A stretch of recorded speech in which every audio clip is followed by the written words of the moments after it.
Nós vamos orar, já adoramos o Senhor. Vamos orar? Vamos falar com Deus?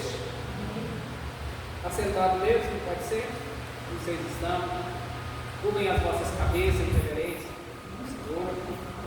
Vamos falar com o Senhor. Pai, graças nós te damos, porque já estamos no lugar que o Senhor escolheu. Meu Deus, para que nós venhamos aprender acerca da tua palavra. Meu Deus, o lugar que o Senhor escolheu para que teu nome seja glorificado. Pai Santo, nós já te agradecemos pela vida de cada um dos teus filhos que aqui estão, os que ainda estão a caminho, Senhor, os que não puderam estar aqui conosco. Pai Santo, eu te agradeço por tudo. Pai, os teus filhos que já estão aqui, não vieram para ouvir um homem falar, eles vieram para ouvir o teu Espírito Santo, Pai. Por isso eu te peço, toma meus lábios, Deus, e transmita tudo que o Senhor tem para os teus filhos, em nome de Jesus. A igreja diz amém. Amém. Amém? Então hoje nós vamos para a lição de número 5, é isso? Dia 30 de maio de 2024, e o nosso tema de hoje é os inimigos do cristão. E aí, antes da gente iniciar nossa aula, eu queria perguntar para a irmã Karine, quem é, Karine, os nossos inimigos? Já tem mais? O mundo. Eu estou com a impressão de que Karine leu a revista, meu irmão. Tá de parabéns, viu, Karine? Estava lendo a revista em casa. Bom. E qual é? Tem mais, Karine?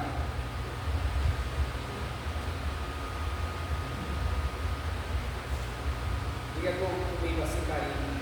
O terceiro inimigo sou eu mesmo. Nós somos os nossos inimigos. Eu não.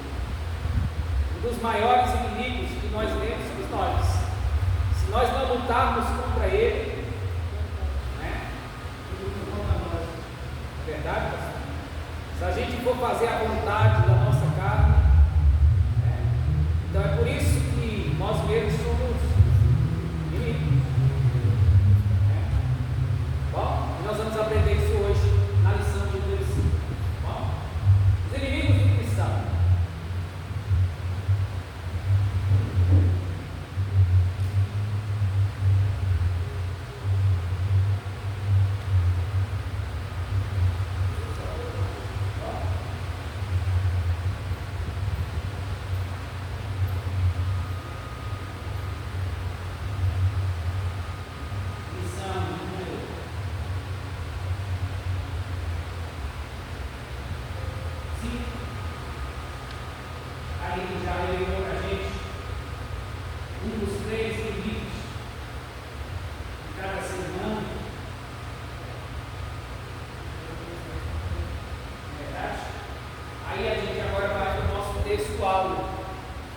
Nós vamos ler todos juntos, tá bom? Olhando para cá, já já a gente volta aí para a revista, ok? Pessoal, 1, 2, 3 e já! Se vivermos o Espírito, andamos também no Espírito, não sejamos ouvidos imitando-nos uns aos outros, invejando-nos uns aos outros. Gálatas capítulo 5, verso 25 e verso 26. Vixe? E aí nós vamos para a nossa verdade prática de hoje. 1, 2 e 3. Na jornada da fé, há inimigos que tentam nos atrapalhar: o diabo, a carne e o mundo, mas em Cristo sou mais que vencedores. Então, na jornada de fé, nós temos inimigos. Karine já falou para nós quem é. Um dos primeiros inimigos que tenta nos atrapalhar é o segundo, a carne. E o terceiro? Mundo. E o mundo aqui está falando de sistema, viu, irmão? Está falando do planeta, mundo. Não, está falando do sistema que controla esse mundo. Aí nós vamos já descobrir qual que é o sistema que controla esse mundo. Bom? Por isso que Paulo vai nos dizer que a nossa luta não é contra carne e nem sangue, mas são contra principados, potestades e as hostes espirituais da maldade, que habita nas regiões. E aí é o sistema que controla esse mundo. Até porque a Bíblia diz que este mundo jaz aonde? Jaz no maligno. Então esse mundo tem uma pessoa que controla ele. Nós não estamos falando de Deus, falando desse sistema que é controlado pelo diabo. Bom, nós vamos entender isso já já. E o que ele tenta fazer com a gente? Atrapalhar. Atrapalhar o quê? Diga comigo, a minha caminhada rumo ao céu. Se você acha que a caminhada rumo ao céu é fácil, não é. Tem inimigos desse caminho e a gente precisa vencê-los. Só que se nós fôssemos sozinhos nessa caminhada, nós já estávamos perdidos, irmãos e netos. Mas tem alguém conosco que nos faz mais que quem é ele? Deus. Então só tem um jeito da gente vencer o diabo, a carne e o... Só tem um jeito, só tem uma pessoa que vai nos ajudar. Quem é? Quem é? Cristo Jesus. Ele vai nos ajudar. É por isso que ele diz: no mundo vocês vão ter aflição. Aí ele diz: mas tende bom ânimo, porque eu já venci. Bom, lá a nossa leitura bíblica em classe saiu em Romanos capítulo 6, não é isso? Do verso 11 ao verso 14. Depois nós vamos ler 1 João capítulo 2, do verso 15 ao verso 17. Primeiro Romanos capítulo 6. Vamos lá? 1, 2, 3 e já!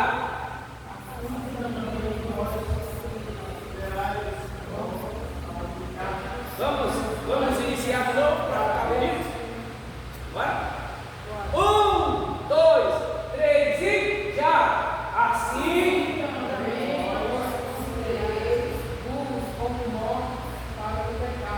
mais vivos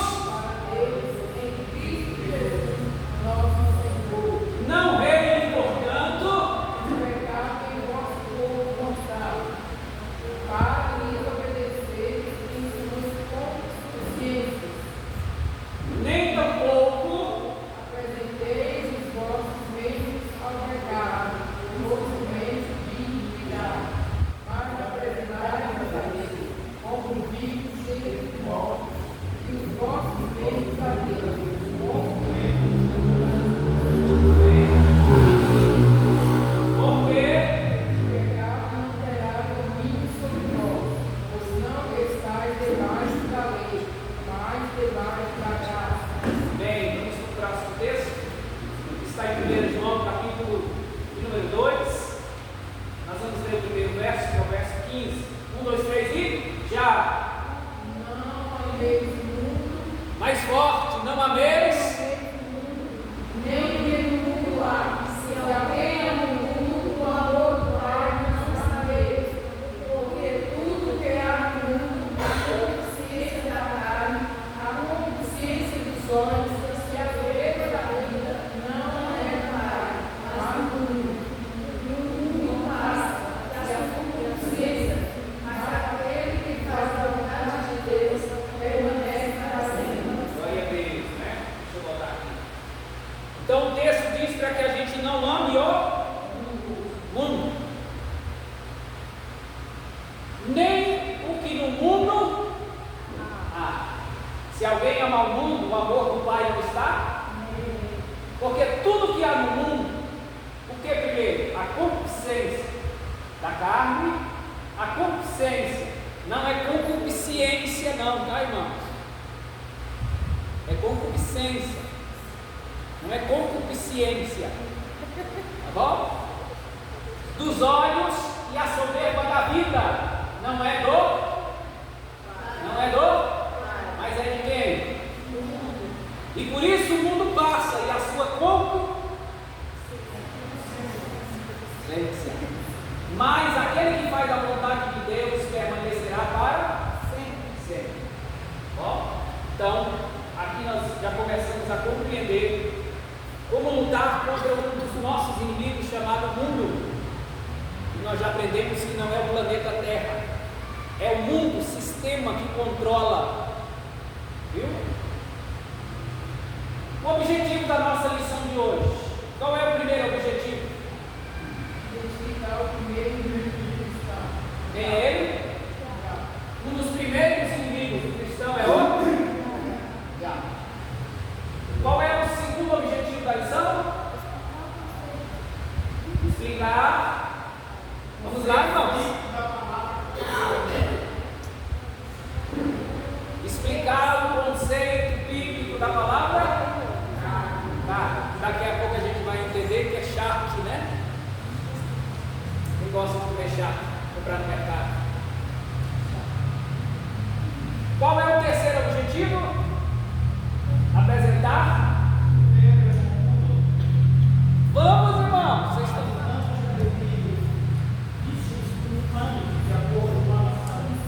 vamos lá? Primeiro objetivo: identificar. Segundo, explicar. Terceiro, apresentar o termo.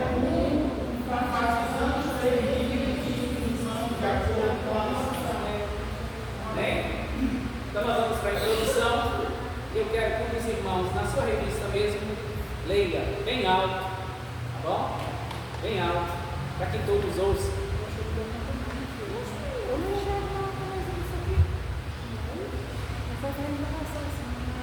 Quem pode? A jornada da vida cristã, preparamos com perigos que ameaçam a vitória do nosso caminho para o céu. Nela encontramos três inimigos que nos atrapalharam: o diabo, a carne e o mundo. O diabo e o mundo estão do lado externo da nossa trajetória, a carne, porém, está do lado de dentro. É a nossa natureza pecaminosa. Por isso, nesta lição, estudaremos esses três inimigos da jornada da vida cristã. O diabo é real. A existência do diabo como pessoa é descrita desde o primeiro livro da Bíblia. No Antigo Testamento, as ações de Satanás são descritas em Gênesis capítulo 1, em Gênesis e 1 Crônicas, Jó, Salmos, Isaías, Ezequiel e Zacarias. O Novo Testamento mostra a atuação do diabo por cerca de 25 vezes das 29 passagens dos Evangelhos em que Jesus menciona em seu ministério nosso Senhor atesta a realidade de Satanás.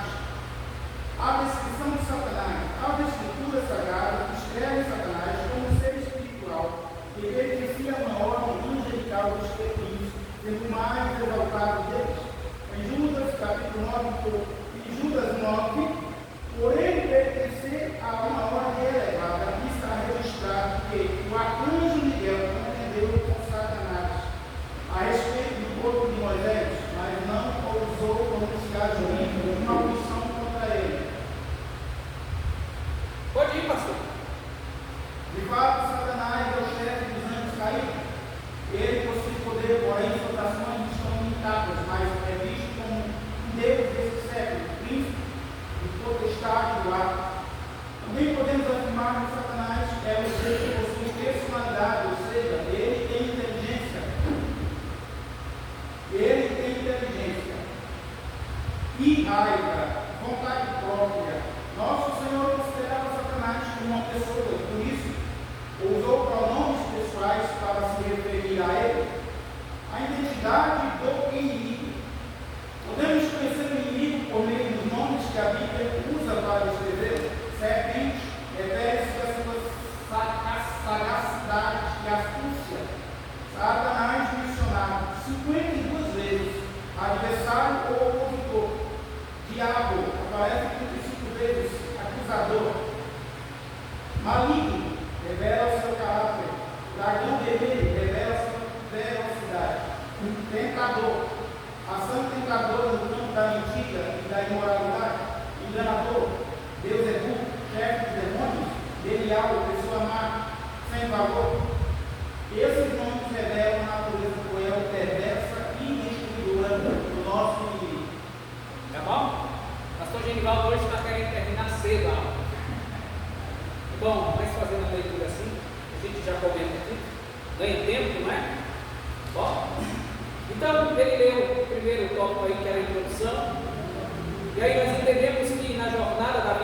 cristã, nós nos deparamos com perigos que ameaçam a trajetória do nosso caminho para o céu.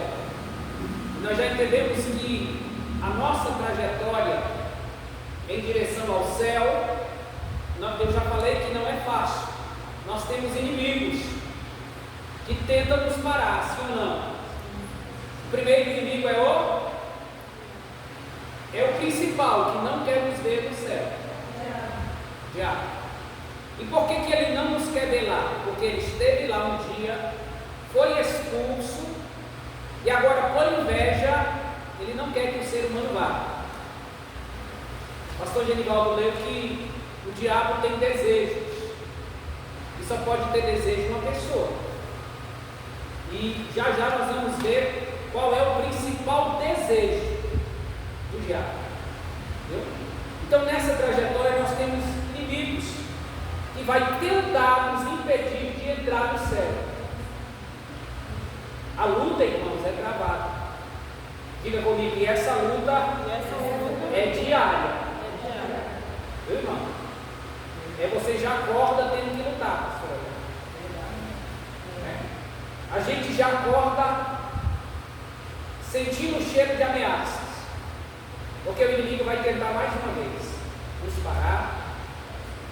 Mas nós entendemos de que maior é o que está com.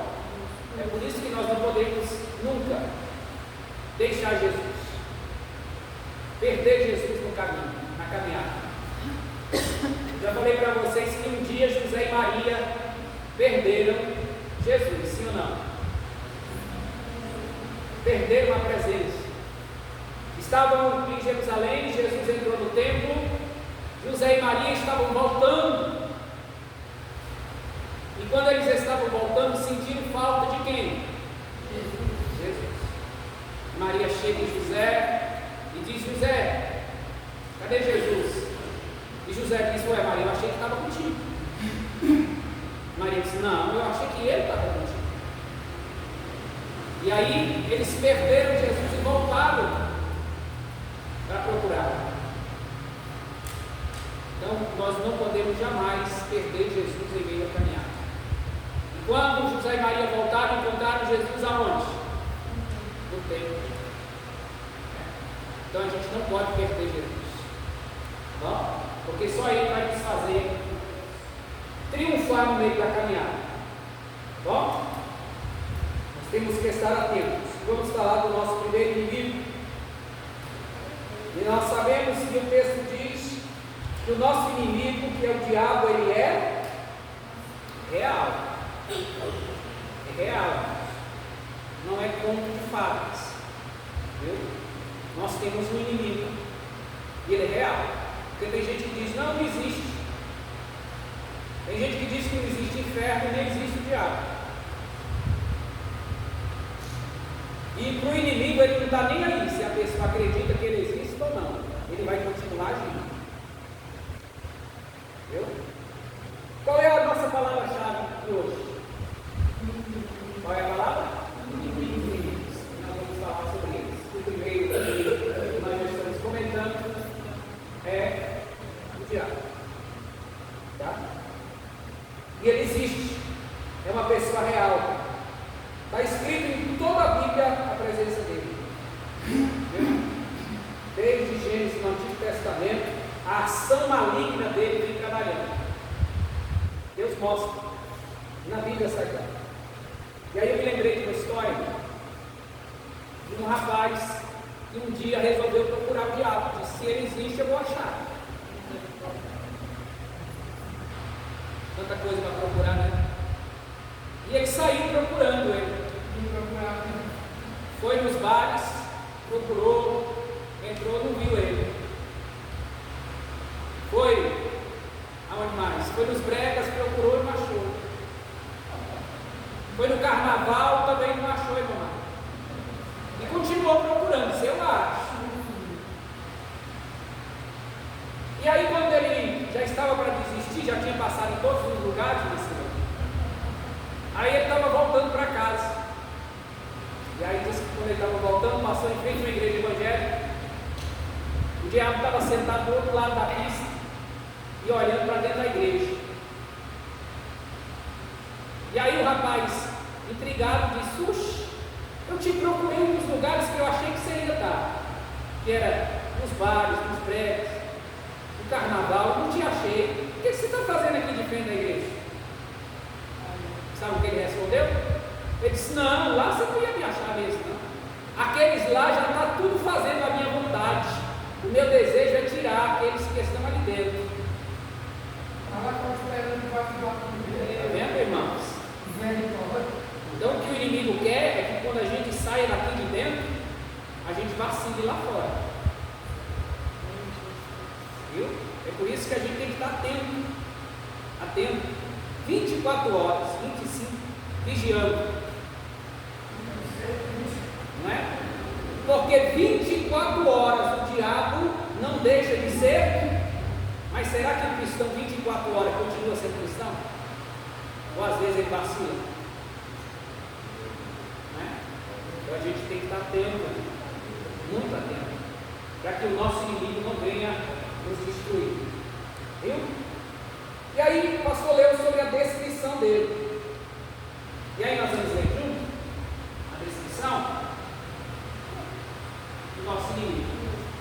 As escrituras sagradas descrevem Satanás como um ser espiritual, que pertencia a uma ordem angelical dos querubins, sendo o mais exaltado deles. O texto está em Ezequiel capítulo 28, verso 12 ao 14, depois vocês quiserem ler, tá bom? Em Judas capítulo 9, ou verso 9, porque Judas não tem capítulo, né?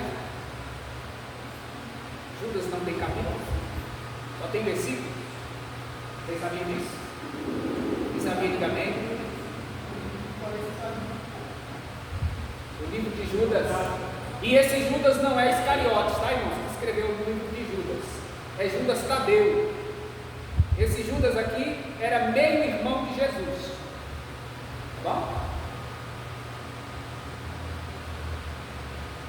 Em Judas, verso 9, por ele pertencer a uma ordem elevada, e está registrada que o arcanjo Miguel contendeu com Satanás a respeito do corpo de quem?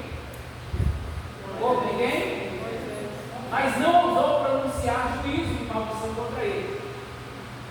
Então o arcanjo Miguel contendeu, bateu de frente com Satanás, porque Satanás queria o quê? Queria o quê? Para quê? Hã?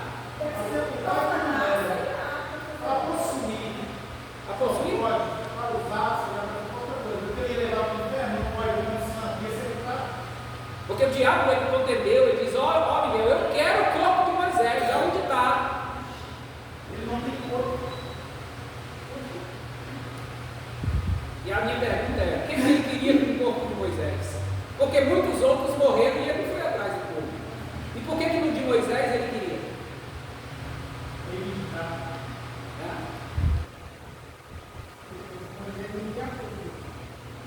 Diga comigo, porque o povo de Israel sempre foi idólatra. E o que o diabo queria com o corpo de Moisés? Trazer e entregar para o povo para que eles idolatrassem. Eles idolatraram o bezerro, e Satanás viu o coração daquele povo, e ele disse: e se eles acharem o corpo de Moisés? Vão esquecer de Deus. Está vendo, irmãos?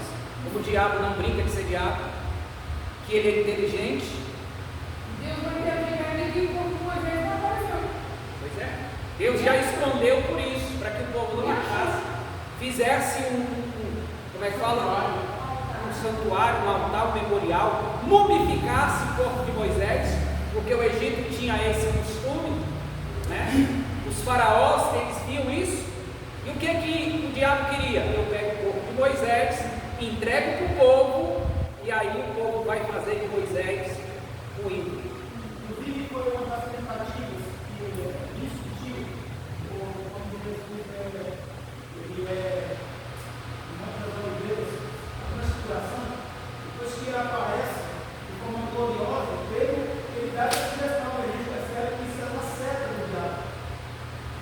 Porque ele diz: passamos aqui 3 santuários, um para ti, para Moisés e para Elias, porque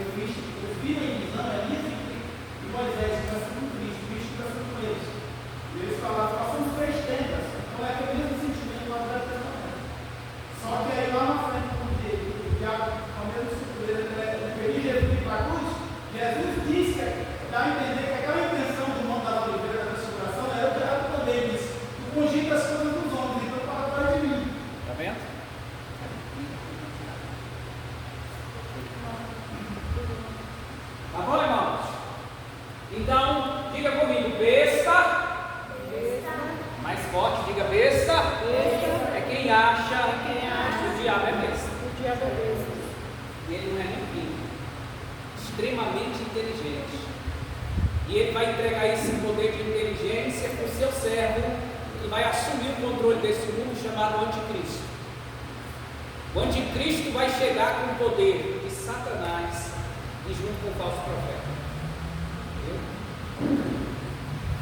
A Bíblia diz que ele virá com todo o poder e astúcia do diabo. Irmão, então é coisa séria. De fato, Satanás é chefe dos anjos caídos, porque quando ele peca e se rebelia contra Deus, e aqui eu paro para fazer uma pergunta, e perguntar quem fez o diabo. A Marta disse que foi Deus. Quem mais concorda?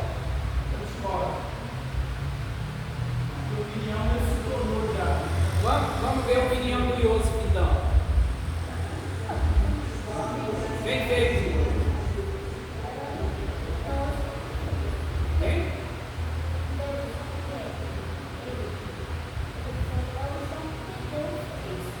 Diga comigo, Iosif. Deus fez um anjo. E o diabo se fez sozinho. Ele mesmo se fez diabo. A inveja.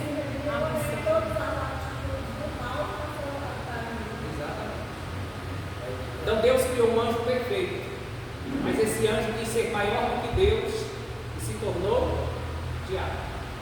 E a palavra diabo vem do hebraico que quer dizer adversário. Então ele se tornou um adversário de Deus. Entendeu? Bom.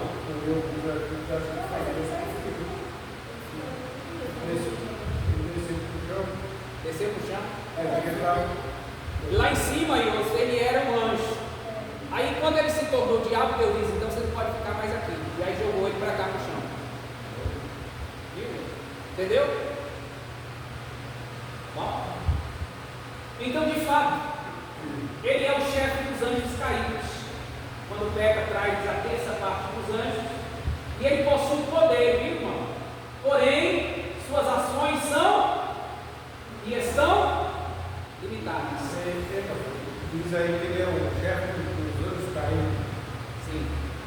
Mas junto com ele caiu outros? Junto, a terça parte. Só uma terça parte, viu? Extremamente. Muitos. E aí tudo está sendo criado aqui na terra? Tudo são demônios. Mas é uma terça parte que ele governava, não uma terça parte do céu, dos anjos do céu. E quando você lê Apocalipse, você vê dizendo que o exército de Deus é vulnerável. Entendeu? Ele fala que não dá matemática, é vulnerável. Então, provavelmente ele não governava todos os anjos, mas ele governava o exército. E Deus entregou na mão dele. Então, uma terça parte é aquele exército que ele governava. Então, assim foi lançado sobre a terra. Bom? Então ele possui poder, mas suas ações são, ele não pode fazer o que quer. Como diz o pregador, o diabo é como um pitbull na coleira de Deus. Só vai até onde Deus permite.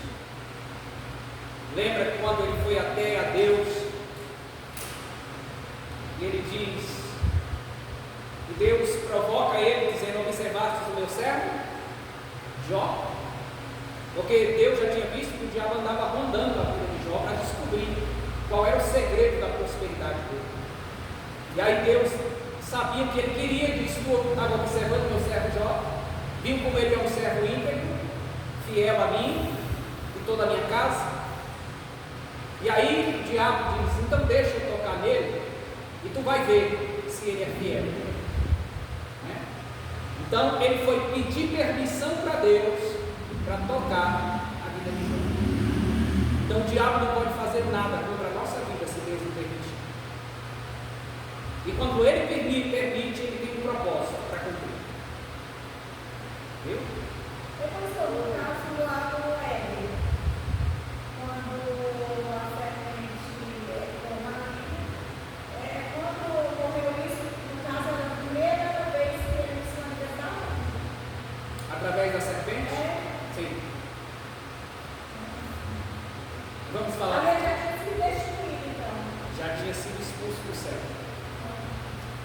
E aí, quando ele viu Deus criando o ser humano, e o ser humano era perfeito quando Deus criou, ele sentiu inveja. E ele diz: enquanto eu não descobrir uma forma de afastar o ser humano de Deus, eu não vou desistir. E ele foi usando, projetou, pensou, ele sentiu desejo de afastar o ser humano de Deus. E ele descobriu como. Porque só tem uma coisa que separa Deus do ser humano. Isaías capítulo 59, verso 1, a Bíblia diz: eis que as mãos do Senhor não estão encolhidas para que não possa salvar, e nem surdo o seu ouvido para que não possa. Aí no verso 2 do capítulo 59 de Isaías, ele diz: mas as vossas iniquidades fazem separação entre Deus e vós, para que não vos ouça. Então só tem uma coisa que separa o ser humano de Deus: pecado. E o diabo mais é especialista em fazer o ser humano pecar. Viu? Como a irmã Marta disse lá no livro de Gênesis, eu quero que você vá comigo lá, abra aí, no capítulo de número 3 de Gênesis, primeiro livro da Bíblia.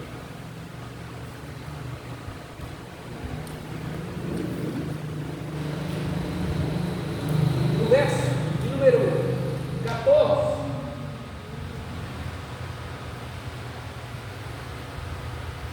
como o pastor Genivaldo leu no segundo tópico aqui, que fala da identidade, né? Falamos, na verdade, na descrição, não é isso? Descrição? Está aqui embaixo. Também podemos afirmar que Satanás é um ser que possui, ou seja, ele tem, o que mais ele tem? Raiz. Se tem uma coisa que ele tem, é raiz. O que mais que ele tem? Desejos. E eu quero falar com vocês a respeito de um dos desejos do diabo contra a minha e a sua vida. Está aqui em Gênesis capítulo 3, verso 14. Quem encontrou pode ler bem alto. Então o Senhor Deus disse à serpente: quando fizeste isto, maldita serás, mais que toda a fera e mais que todos os animais do campo. Sobre o teu ventre andará, e pó comerás todos os dias da tua vida. Prestaram atenção no texto? Deus aqui está entregando uma sentença. Disse, pois, o Senhor Deus a quem? A quem? A quem? E quem é a serpente? No Antigo Testamento. Porque aqui em Gênesis, Satanás é chamado de serpente. Lá em Apocalipse ele é chamado de dragão. Vocês viram o tanto que ele cresceu? Começou como serpente, comeu tanto pó que no final virou um dragão. Agora a minha pergunta é: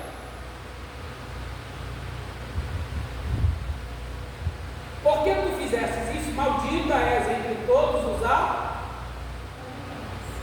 e entre todos os animais do campo, sobre o teu ventre andarás. E o que ela vai comer? Negócio? Já comi carne, porque se a carne não for feita lá da terra. Alguém já viu Alguém já viu serpente comendo pó? Já viu uma cobra aí sendo filmada e ela comendo pó? E por que Deus está dizendo que ela ia comer?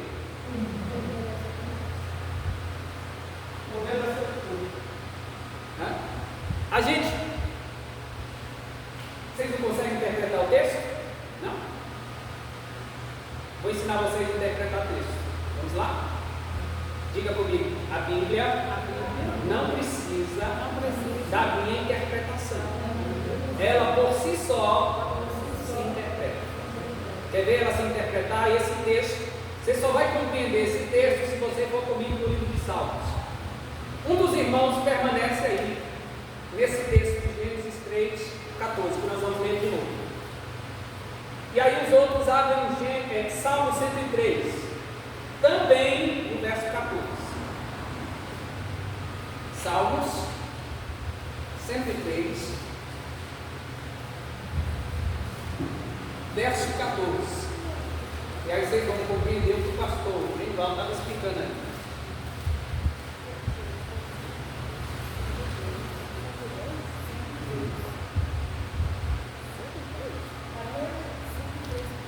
Salmo 103, verso também 14. Eu quero que repita de novo o verso 14 de Gênesis 3. Quem está aí? E disse o Senhor Deus, então o Senhor Deus disse a serpente: porquanto fizeste isto, maldito serás, mais que toda a fera e mais que todos os animais do campo. Sobre o teu ventre andarás e pó comerás todos os dias da tua vida. Em pó, todos os dias, a sentença foi dada. Agora a gente precisa interpretar que pó é esse, né, pastora Lélia? Salmo 103, verso 14. Quem pode ler bem alto? Pois ele conhece a nossa escritura. Lembre-se de que somos pó. Pois Deus conhece a nossa, e Ele lembra que nós somos? Que nós somos? Que nós somos? Então o que é que a serpente quer comer? Que pó é esse? Ser humano. A serpente se alimenta de tentar nos fazer parar, de tentar nos destruir, de tentar nos matar. Porque o diabo, irmão, nós entendemos que o diabo tem? Tem? Tem? Ele tem raiva de você. Um dia eu fui expulsar o espírito de uma jovem, e eu cheguei com a pastora e ele disse: eu tenho raiva de vocês. Eu disse: que bom.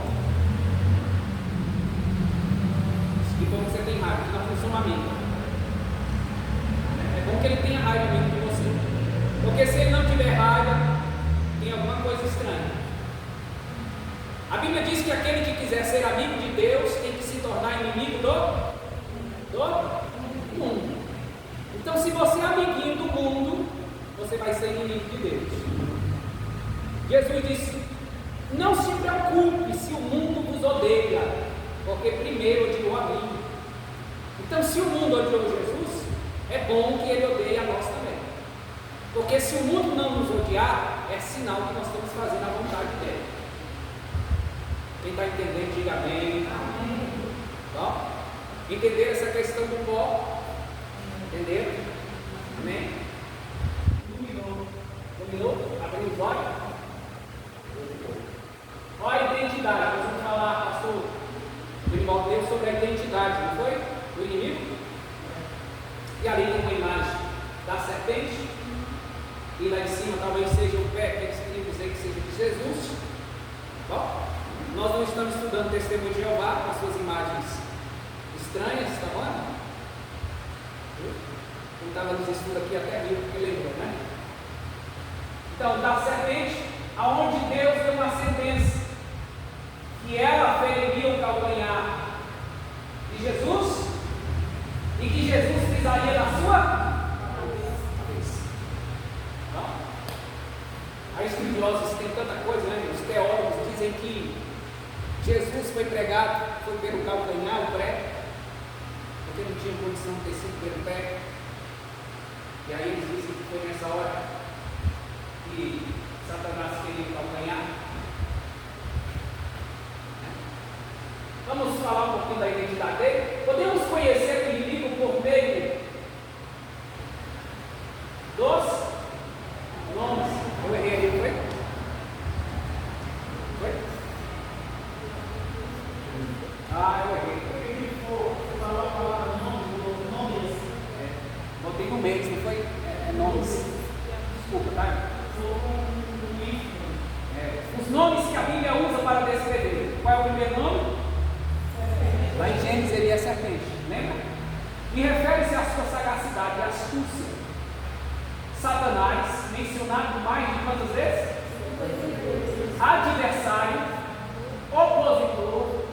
diabo, que aparece 35 vezes, e acusador. Maligno, revela o seu caráter. Dragão, olha dragão. Olha o dragão aparecendo aonde? Aonde? Apocalipse. Começou com uma serpentezinha. Não foi? Lá em Gênesis, lembra?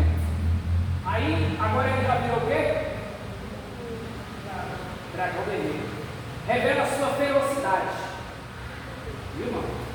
Se como serpente ele enganou, como dragão, na grande tribulação ele vai se revelar o seu verdadeiro poder. Tentador. Ação tentadora no campo da mentira e da imoralidade. Meu irmão. Enganador.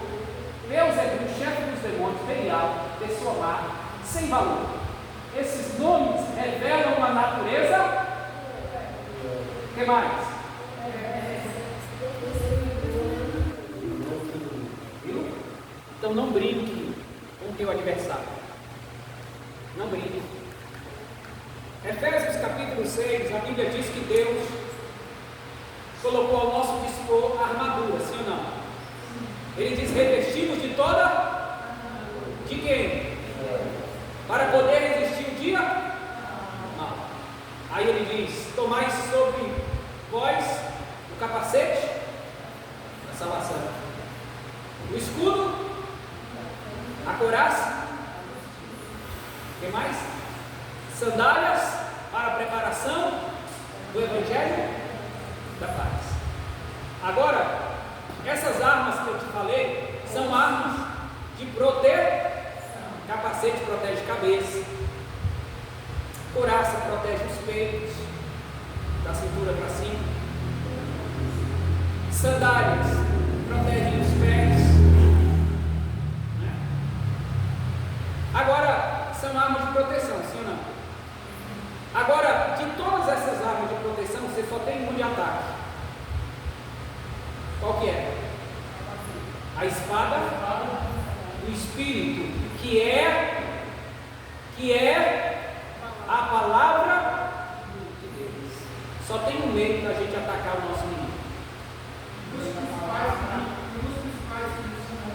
a espada, e ele diz: sobretudo, tomai o escudo, sobretudo, a espada e o escudo. Ele está comendo essas duas coisas. A espada ataca e o escudo para o escudo da fé, para resistir. E o escudo para apagar os dardos inflamados. O que é um dardo? Vocês já viram aqueles vídeos? Que eles têm um cano de bambu, e dentro do caninho do bambu eles põem uma flecha mais fina. E a Bíblia diz que esse dardo está aí, ou seja, tem veneno na ponta e na meia. O diabo joga e lança para que este veneno do pecado atinja a nossa vida. É por isso que ele está dizendo: use o escudo da. Os exércitos medievais costumavam guerrear, os soldados usavam flechas, e aí quando eles incendiam as casas, os guerreados faziam isso também. Colocavam fogo na flecha, uma flecha menor, e jogavam. Então, além de ferir o soldado, queimando, facilitava a infecção. E até se ele tratasse mineralizado, ele morria por pouco tempo na batalha. Então, nós só temos uma arma de ataque. Qual que é? Para lutar contra o diabo? Qual que é a arma? A espada. Que é quem? Como foi que Jesus venceu o diabo no deserto? Vamos lá? O diabo já chegou dizendo: olha, tu não és o Filho de Deus? Ou ele diz: se tu és o Filho de Deus, porque o que o diabo quer, irmãos, é colocar dúvida. A primeira arma que o inimigo usa contra a sua vida é dúvida. Será que Deus me aceita? Será mesmo que eu sou filho de Deus? A segunda é despertar o sentimento de heroísmo em você, para quem sabe que o homem gosta de desafios, se mostrar que é bom. Cara, então provoca a espírito de Deus. Se tu é, tu prova, tu não gosta de falar. E aí ele diz: se tu és o filho de Deus, mande essas pedras se transformarem em vai usar o quê? A palavra. Aí ele vai lá no Antigo Testamento e diz, mas está escrito, nem só de pão, mas de toda palavra que sai da boca de Deus.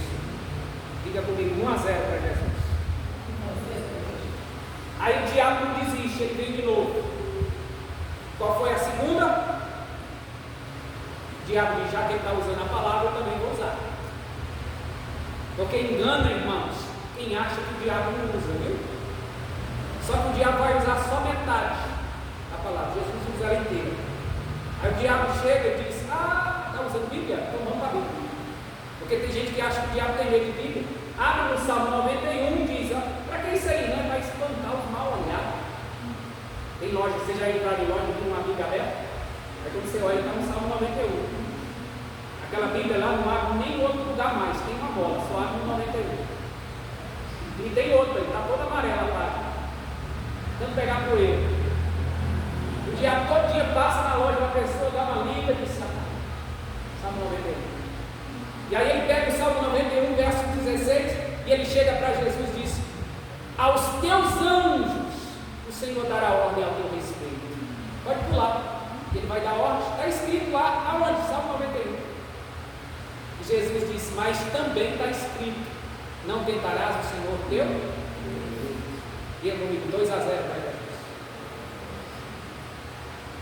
Como é que ele está ganhando? Por meio da uma espada. O diabo vinha atacando e ele tacava espada no diabo.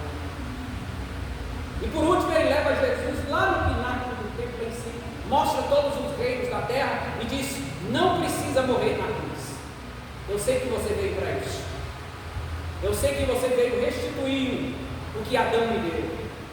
E aí ele mostra todos os reinos da terra e diz, tudo isso eu te darei, se tu só se dobrar diante de mim e me adorar. Olha que proposta indecente, né? Que proposta. E aí ele ofereceu todos os reinos, pertencia a ele, sim ou não? Pertencia, porque se não pertencesse, Jesus teria virado para ele e teria dito, mentiroso, tu não tem nada. Mas Adão deu tudo para ele.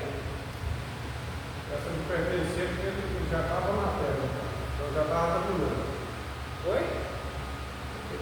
Ele já estava na terra, então ele já estava dominando.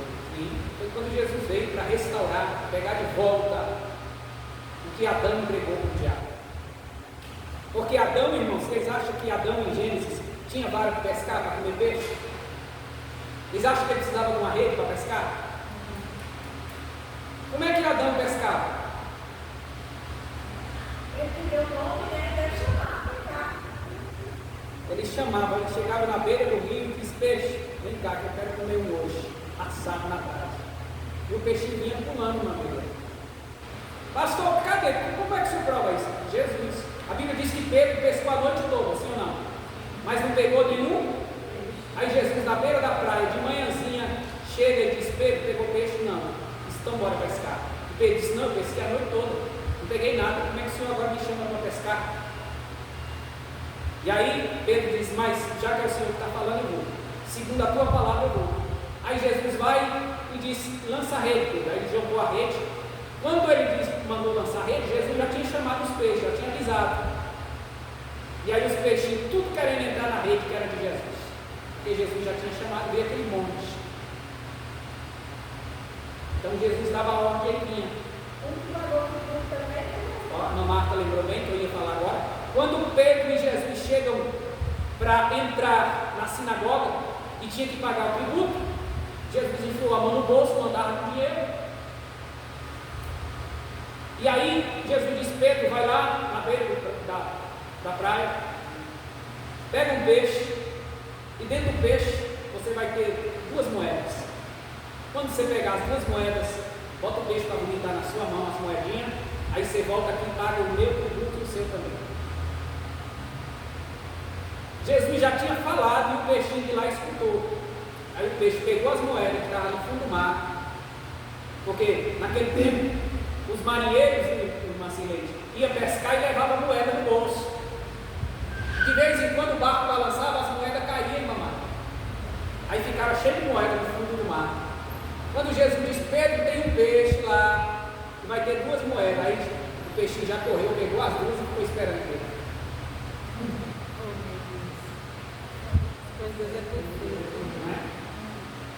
Mas vamos lá, né?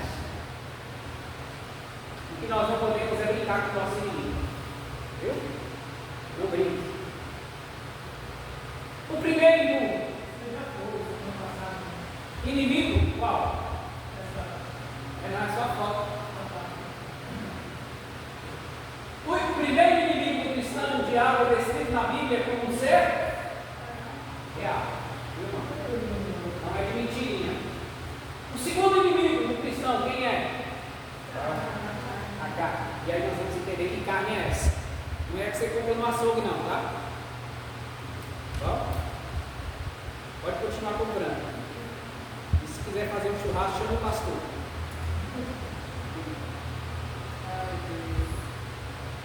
Conceito bíblico de carne.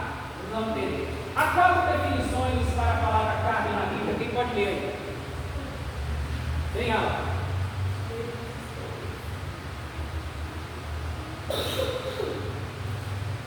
Acharam? Localizaram aí na revista? Está na revista. O tecido, Quem quiser acompanhar a leitura, está aqui na tela. o tecido muscular do corpo humano e dos animais, o corpo humano inteiro. O ser humano segundo a sua fragilidade e mortalidade.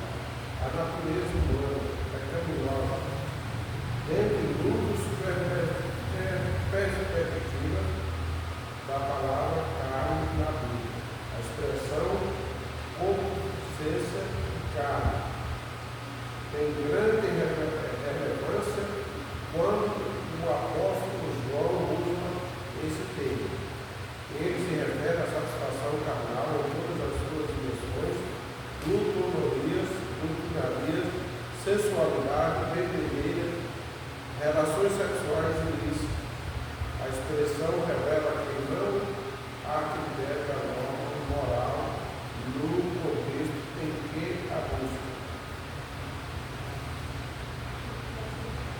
Pelo prazer individual, dita, a tendência, não é isso? Pelo prazer individual dita, a tendência é o egoísmo em grau elevado. Tá bom? Então, o irmão Jessé leu que a respeito da carne, o termo, palavra carne, primeiro, trata de um tecido muscular do corpo humano e dos animais, carne. Tá? Segundo, corpo humano inteiro. Terceiro, o ser humano segundo a sua fragilidade e mortalidade. A natureza humana pecaminosa, dentre muitas perspectivas, da palavra carne na Bíblia, a expressão consciência da carne tem grande relevância. Quando o apóstolo João usa esse termo, ele se refere à satisfação carnal em todas as suas dimensões. Quando a Bíblia diz que o nosso segundo inimigo é a carne, não é só o tecido, está falando de desejo carnal, desejo da nossa carne. É tão perigoso esse inimigo, irmãos, que se a gente for fazer a vontade da nossa carne, vocês já imaginaram? Se a gente for fazer tudo que vem no nosso pensamento, Deve fazer. não é? É porque não podemos. Agora, podemos muitas coisas que não podem. Está na sua natureza. E já é como é. Agora, imagine se pudéssemos fazer tudo o que queremos. Paulo disse: posso todas as coisas,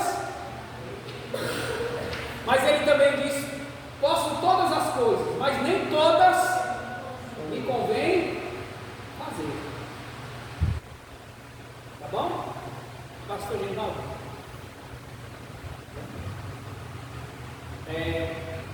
Então nós não podemos fazer ou satisfazer os desejos da nossa carne. Viu? Porque se nós formos fazer, irmãos, nós seremos destruídos. Porque é isso que o diabo quer. É isso que ele quer. Tá? Eu falei para o pastor assim, porque está passando gente e as bicicletas estão ali fora, tá bom? Aí a gente tem que vigiar. A Bíblia diz que antes de orar tem que vigiar, né? Então, eu estou aqui de frente e eu estou vendo coisas que vocês não estão vendo. Então é por isso que Deus levantou pastores, porque muitas das vezes o pastor te alerta de coisas que você não está vendo. Eu tenho um exemplo. Uma vez eu estava na igreja sentado, e aí Deus falou comigo na cadeira, estava sentado e Deus falou sobre essa questão de que só quem está sentado aqui, como liderança, como pastor, consegue ver o que vocês não veem. Vocês estão vendo atrás de vocês alguma coisa? Não. Então Deus colocou pastores para isso, porque tem coisa que pastor vê que vocês não estão vendo, e aí Deus vai alertar vocês através do pastor. Bom? Então vamos para frente. A carne no Novo Testamento. Quem pode ler aí?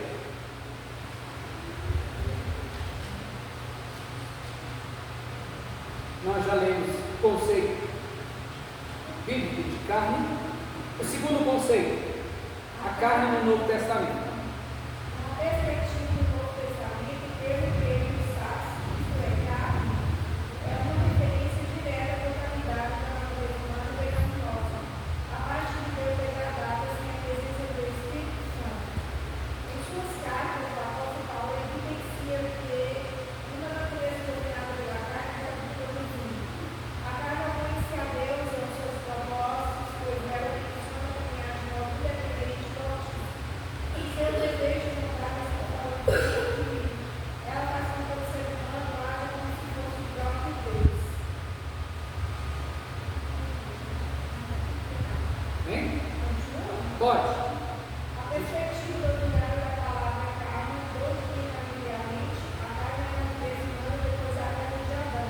Como a expressão carne pode ser usada para se referir ao corpo humano, mas também a natureza pecaminosa, nesse sentido, embora uma mesma palavra possa trazer sentidos diferentes, não há razão de confundir ciência e carne. Como o corpo é carne, como a natureza pecaminosa, ou o que é produzido pela natureza pecaminosa, logo é reconhecido. Como, por exemplo, a idolatria e uma obra da carne, ou seja, da natureza humana pecaminosa. Ok? Então, em suas cartas, o apóstolo Paulo, irmãos, evidenciou o que uma natureza dominada pela carne pode produzir. Quem pode ler para a gente aí Gálatas, capítulo 5? Abre aí, Gálatas, capítulo 5, verso 19. Gálatas, capítulo 5. Vamos ganhar tempo, já nós estamos terminando. É isso. Porque as obras da carne são manifestas, as quais são prostituição, impureza, lascívia, Continue, mamãe, até o 21. idolatria, feitiçaria, iniquidades, porfias, invações, iras, belezas, dissensões, heresias, invejas, homicídios, bebedices, glutonarias e coisas semelhantes a essa, acerca das quais nos declaro, como já antes nos disse, que os que cometem tais coisas não herdarão o reino de Deus. Está vendo só, irmãos? Diga comigo, fazer a vontade da carne é não conseguir chegar no reino de Deus.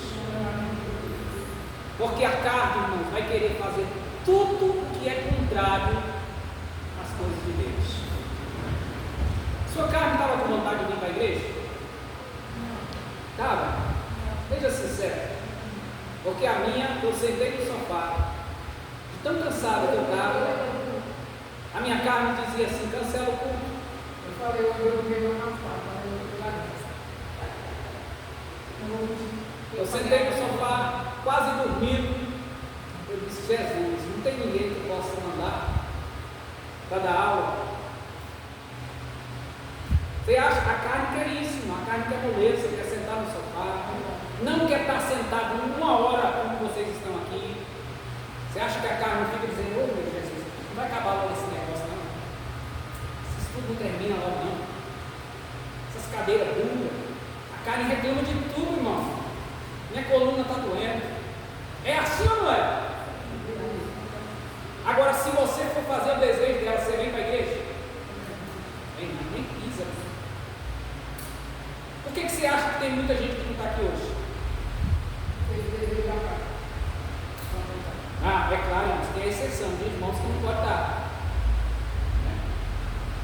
exceção. A irmã Vitória até pediu para gravar o culto de hoje, porque está na fazenda, está sem carro, não pode vir. E pediu para gravar. Não está aqui por isso. Mas tem muitos que moram aqui pertinho, não dá. Por quê? Estão fazendo o desejo da... Porque a carne chegou cansada do trabalho. Né?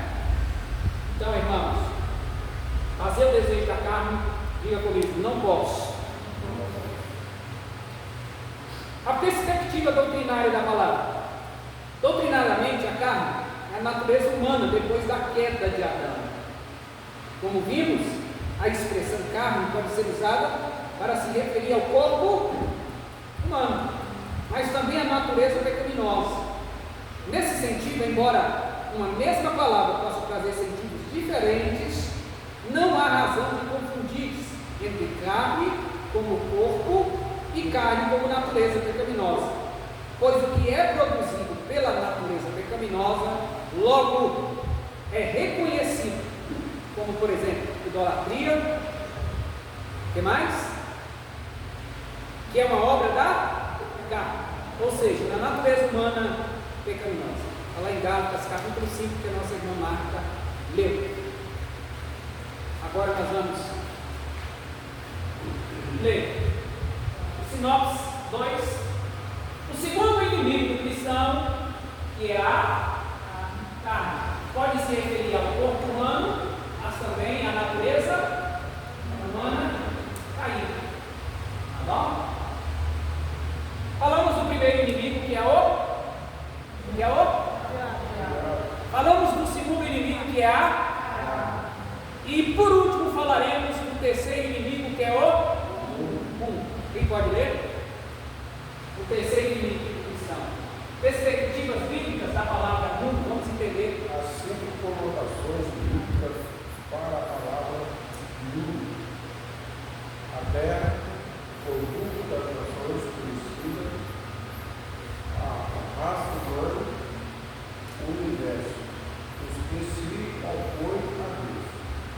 Esses têm o diabo como chefe e vivem na impiedade. De modo geral, aplica a palavra mundo para descrever duas grandes realidades: o planeta Terra e habitantes. Em que habitantes? As pessoas que vivem de maneira independente de Deus.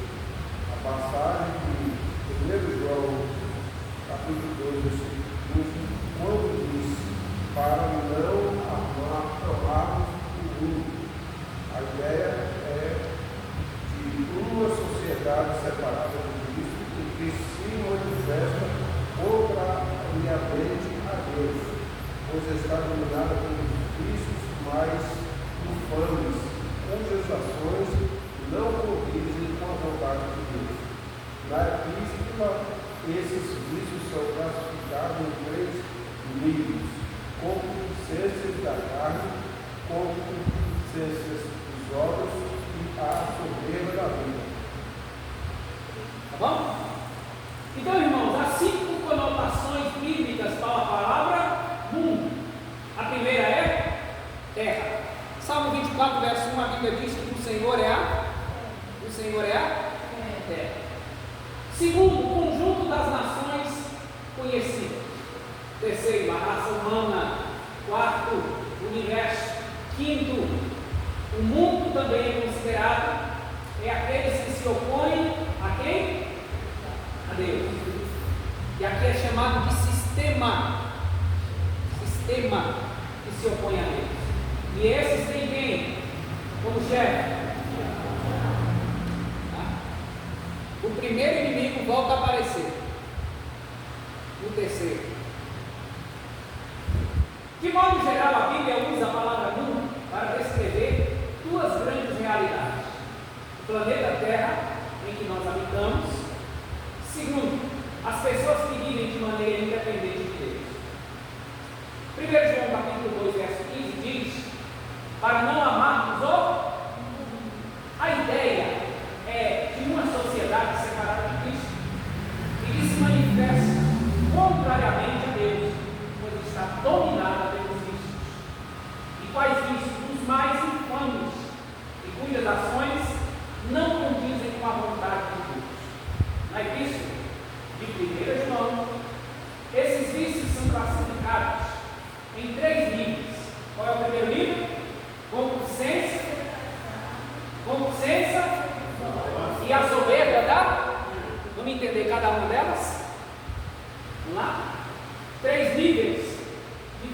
infames. A concupiscência da carne, dos olhos e a soberba da vida são níveis de vícios infames que todo cristão encontrará diante de sua. E aí nós vamos ter que lutar. Vamos ver a primeira? 1, 2, 3 e já!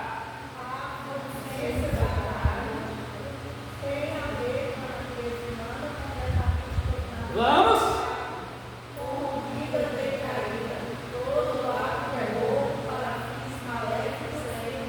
Então a concupiscência da carne tem a ver com a natureza humana, completamente dominada pelo pecado, corrompida, decaída, todo ato do corpo para fins maléficos e imorais. Viu? Diga. A concupiscência da carne não é por os crentes, né? De jeito nenhum. No caso é quem está lá, como seja Jesus. O crente, no caso, ele está vigiando. Tem que estar vigiando para não cair ali, ó. É segundo vigiar o cara. Continuava, né? Porque se a gente não aceita Jesus e isso aí, então nós nos corremos. Tá vendo? Aí nessa aqui a gente entra numa questão que talvez muita gente tenha dúvida. Pastor, tatuagem é pecado? E aí eu pergunto para vocês: você aluga uma casa, e aí a casa está alugada, aí você vai pintar a casa todinha, desenhar, rabiscar a casa todinha, você está morando. Quando você for entregar para o dono, ele vai aceitar? Ele vai aceitar? Se Deus te entregou um corpo limpo e perfeito, ele vai aceitar rabiscado? Ai, pastor, mas no céu não entra carne. Aí a conversa. Ai, pastor, Jesus tinha tatuagem. Eu não vou nem entrar nesse mérito hoje. Viu? Porque quem está fazendo tatuagem hoje está dizendo que Jesus tinha tatuagem. Ah, pastor, Apocalipse diz que ele tinha escrito na sua coxa: Rei dos reis e Senhor dos senhores. Isso é, vai ler a Bíblia direito. A Bíblia diz que ele tinha sobre a sua coxa, no seu manto escrito. Diga comigo, está escrito no manto, não é na coxa. Bom, então quem quiser fazer tatuagem dizendo que Jesus tem tatuagem, está em pecado, viu? Não vou falar sobre isso não, tá, irmão? Senão a gente outro dia. Parte B, a concupiscência dos olhos. Quem pode ler? A concupiscência dos olhos tem a ver com tudo que envolve a mente e a imaginação. Ela tem o desejo pelas coisas pecaminosas, deseja pela mentira, música, filmes, literatura, arte, proceder por desejos carnais. O que é a candeia do corpo? Os olhos. Os olhos. Até porque tudo que entra tem que passar primeiro pelos olhos. Então, você quer ver o exemplo? Davi desejou Batseba sem ver ela, foi? Foi sem ver? Lá de cima do palácio, deu uma olhada, a irmã estava banhando na banheira, e Davi olhou. Podia ter fechado os olhos e corrido, né? Porque tem hora, irmão, que a gente tem que botar o diabo para correr, viu? Mas tem hora que a gente tem que correr dele. Diga comigo, tem hora que eu preciso botar o diabo para correr. Mas tem hora que é eu que tenho que correr dele. Estou falando mentira? Davi era para ter corrido, irmão. Mas ele olhou. Porque olhar não tem problema. O que não pode? Desejar. E Davi vai além de olhar, desejou, deixou ir para o coração o desejo e executou o seu plano. Porque o pecado é assim. O pecado é, Tiago trata como uma criança, como alguém que está gerando uma criança. Vamos ler isso? Tiago capítulo 1, vamos para a Bíblia? Tiago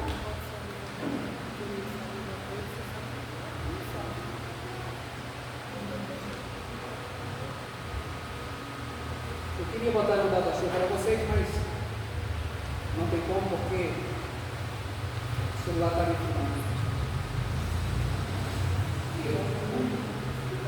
Tiago, capítulo 1. Se não me falha a memória, a partir do verso 15. Quem pode ler o verso 15 bem baixinho para mim ver se é aí? Então, pois, também, Isso. a consciência concebida da luz do pecado. O pecado sempre consumado gera morte. Não, Marta, lê o verso 14, depois do 15 novamente, para a gente entender bem alto. Mas cada um é limitado quando atraído e botado pela sua própria consciência. Depois a primeira consciência concebida e mudada pelo pecado. O pecado sempre consumado gera morte. Ó, tá vendo? Que a Bíblia trata o pecado, irmãos, como uma gestação. Ó, primeiro, desejo. Os olhos viram, aí desejou. Havendo o desejo concebido, ele dá a luz. Dá a luz a quem? Dá a luz a quem? Ao pecado. Dando à luz o pecado, e o pecado consumado, ele vai gerar o quê? Ó, primeiro nasce o desejo. Segundo, dá à luz o pecado. Ou seja, o desejo é atraído. E aí se junta com a vontade.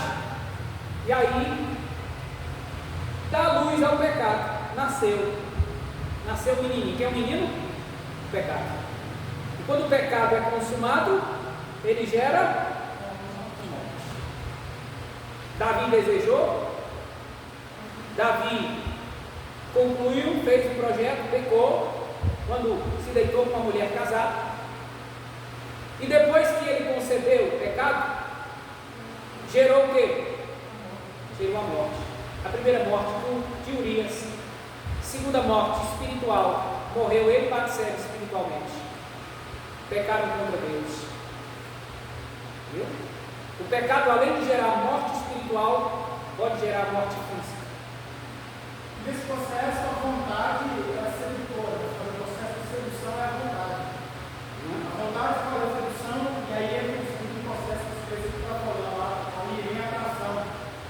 Então, você se atrair, primeiro precisa ser seduzido, instigado. Foi mais ou menos o que da lei fez construção, todos os dias instigando, provocando, batendo na mesma tecla, sedução. Então o que a gente tem que fazer é cortar quando o desejo for da carne. Corta logo. Não tem ninguém forte. Bom? Isso vai em especial para os homens e para a mulher. Diga comigo assim, ó. A serpente enganou Adão. A mulher enganou Sansão. E eles dois também podem enganar você, bobão. Ó, a serpente enganou Adão, a mulher enganou Sansão. E se os dois se unirem, pode enganar vocês também.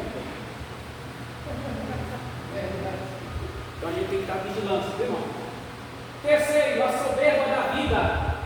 Esse nível de vício, irmãos, expressa a autoglorificação do homem no pecado, denotando seu egoísmo, vanglória e ateísmo. É o homem na atualidade desprezando o Criador em oposição deliberada. Viu? Isso aí são os soberbos. E está lá dentro. Viu? Queria falar com vocês, para ver se vai dar tempo.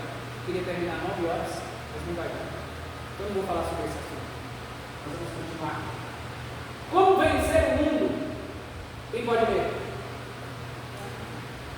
Há um sistema carnal que age sobre o controle do maligno, que busca nos remover o caminho que leva ao céu por meio de ideologia anticristãs, estilos de vida que não glorificam a Deus de formas contrárias aos valores do Evangelho.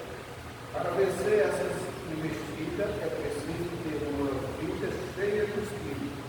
É preciso também viver plenamente em Cristo Jesus, fazendo a vontade de Deus, sendo assim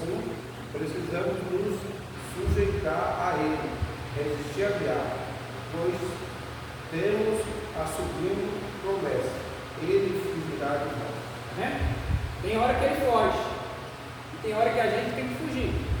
Foi assim que nós aprendemos hoje? É o que, pastora? Não é? Então, para a gente vencer a investida, é preciso ter uma vida como? Uma vida como? Cheia do Espírito Santo. E como se enche do Espírito Santo? Alguém sabe me explicar? Oração. Para se encher do Espírito Santo. É por isso que Efésios, capítulo 5, verso 18, a Bíblia diz assim: não vos embriagueis com vinho, mas enchei-vos. Deus não disse assim: eu vou encher vocês do Espírito. Ele disse, então sou eu que tenho que me encher. Aí tem gente que fica: Deus me enche do teu Espírito, Deus me enche. Deus está dizendo: meu filho, já está aí, é só você buscar e encher. Vai beber. O teu Espírito Santo é como uma bebida. Isso que chegou para a grande nossa, que aquilo é espiritual, visão, mas tem sentido sobre isso que eu estava falando, porque ele diz o seguinte: e ele me deu a palavra para comer, e eu falei nisso. Então a palavra é pão e o Espírito é bebida. Então, é por isso que a Bíblia diz em Atos capítulo 2: tendo eles orado, foram cheios do Espírito Santo. Só tem um jeito de se encher do Espírito Santo. Como? Orando. Quinta-feira tem oração, vem se encher do Espírito Santo. Porque crente que ora, irmão, não fica gritando por aí: eu estou fraco, eu estou fraquinho. Fica igual, é cocar que fica gritando? Estou fraco, né, mamãe? Crente que não ora fica só gritando: estou fraco. Agora na sexta-feira também desce pouco o céu. Na sexta-feira. Na sexta? Sim, mano. Tem oração na sexta-feira dele. A hora nona aqui, viu? Sexta-feira desce pouco, viu? A hora nona tem oração na sexta-feira. Eu já briguei com a pastora, disse: você anuncia a oração da hora nona. Porque foi a hora que Pedro e João desceram para ir orar. Pastor, que hora é a hora nona? 3 horas da tarde. Viu? Sexta-feira aqui. E o sol é tipo diretório, né, meu Deus? Parece que é uma coisa, vamos contar algumas coisas do controle que não deveria ser um controle. Sistema religioso. Eu passei ali na frente de uma igreja de sábado, estava vendo um livro. Falei, vendo uma época, as regras estão se esquecendo. Agora, e tem outro, irmão: se encher do Espírito Santo, não é só para ficar cheio e estourando, não. Tem que se esvaziar, como pastor, fazendo a obra. Porque a gente lê Atos capítulo 2, a Bíblia diz: tendo eles orado, foram cheios. Aí sabe o que é interessante? Que Atos capítulo 4, verso 32, a Bíblia diz: e novamente, tendo eles orado, foram cheios do Espírito Santo. Tem como ser cheio já estando cheio? Tem, mamãe? Essa garrafa está cheia d'água. Aí eu falo: Deus, me enche ali. Aí eu disse: não, pastor, não tem mais jeito, já está cheio. Não é assim? E por que a Bíblia diz que em Atos 2 eles foram cheios? E em Atos capítulo 4, de novo foram cheios? Porque em Atos capítulo 3 eles se esvaziaram. Como? Orando por um aleijado que estava à beira, na entrada do templo. Pedro disse: nós não temos prata nem ouro, mas nós estamos cheios de negócio aqui, e nós vamos dar um pouquinho para você. Aí quando ele diz: eu vou dar para você, aí ele deu para o aleijado, e aí esvaziou um pouquinho a garrafa. Aí Pedro disse: vamos de novo, encher, até a tampa. Tá bom, irmão? Porque a oração é assim: encher hoje, tem que vir amanhã de novo para se encher. Daniel foi orar 3 vezes por dia, se encher. Aí depois vou lá para ir para formar. Para formar de leões. Então o nosso terceiro inimigo do cristão, o mundo, representa 3 níveis de vícios e infames: a consciência da carne, a dos olhos e a soberba da vida. Vamos para a conclusão? O apóstolo Pedro nos adverte a respeito do plano do inimigo em nos. Lembra de Gênesis capítulo 3, verso 14? Todos os dias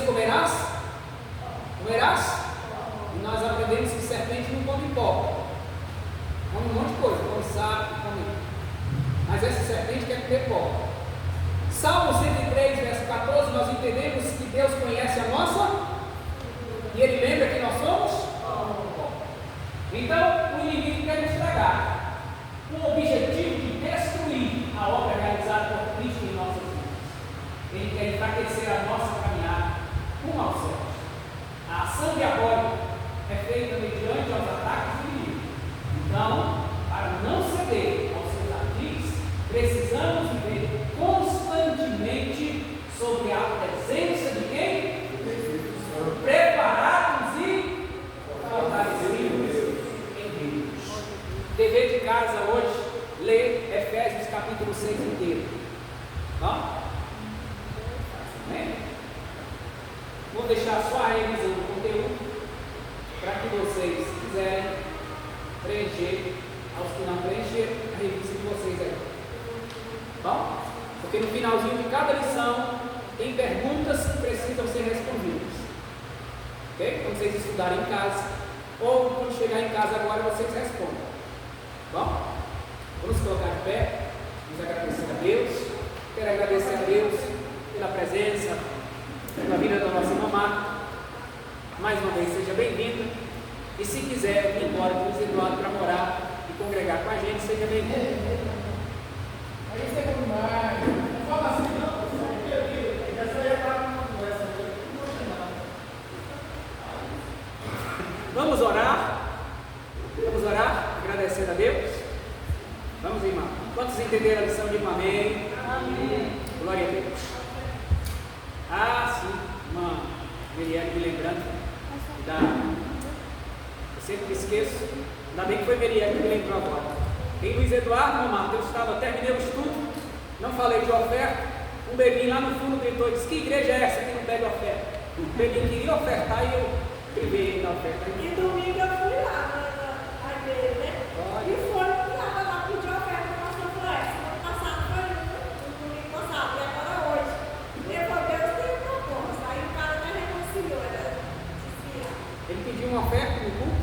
Ele pediu, aí o pastor fez a coleta, né, e falou que era para ajudar ele, porque ele disse que tinha sido assaltado com a família e precisava voltar para PDC. Aí o pastor pegou e fez os irmãos para contribuir, falou: você tem ouro para lá. Aí ele jogou o pastor fora e começou. Acho que tinha que ser viagem, né?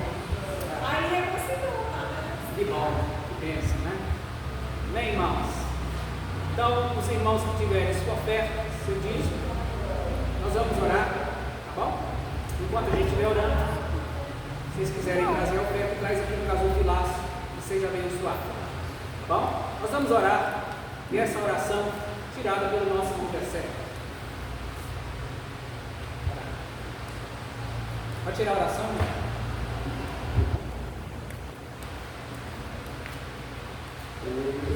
Glória a Deus. Obrigado, Senhor. Graças te damos nessa noite. Pela tua presença tão especial. Meu Deus, pela tua palavra nos nossos corações. Pelo alerta do teu Espírito Santo, a tua igreja, o teu povo. Senhor, nos leva em paz aos nossos lares. Nos guarda de todo mal. Deus, nos ajuda a lutar contra os nossos inimigos. Deus, que teus filhos estejam atentos. Livre de todo mal. Pai, que nossos filhos. Em nome de Jesus.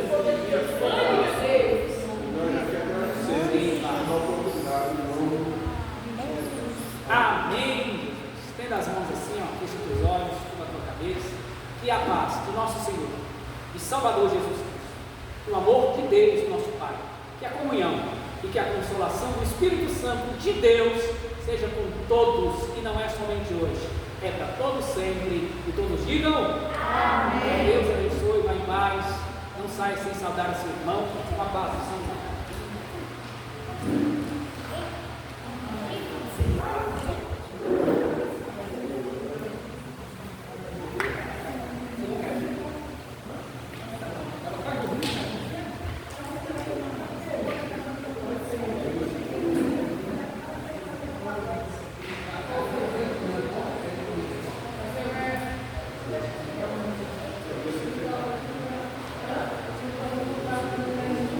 Oxe.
Dá para botar no embaixo e em cima. Mas aqui já. Só se exportar aí, né? Ele tem a fechada aqui. Vou pegar a chave aqui.